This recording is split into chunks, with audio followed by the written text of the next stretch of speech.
ಓ ಗಬ್ರೆ ಅಲ್ರಿ ಅಪ್ಪ ಏನ್ ಉದ್ಯೋಗ ಮಾಡ್ತಾನಿಲ್ಲ ಏನ್ ಉದ್ಯೋಗ ಮಾಡ್ತಾನೆ ಭವಿಷ್ಯ ಇರ್ತವ್ರಿ ಭವಿಷ್ಯ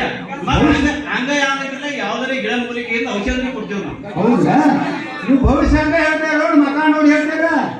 ಏನು ಪಂಚಾಂಗ ನೋಡಿ ಹೇಳ್ತಾರ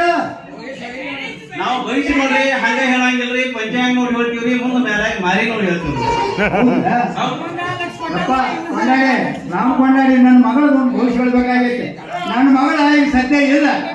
ಅವಳು ಇಲ್ಲ ಅದರ ಸಲುವಾಗಿ ಒಳ್ಳೆ ಯಾಕೆ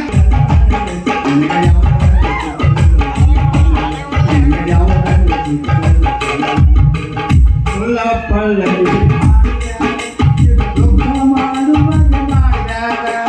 ಯಾಕೆ ಚಿಂತೆ ಮಾಡ್ತೀಯ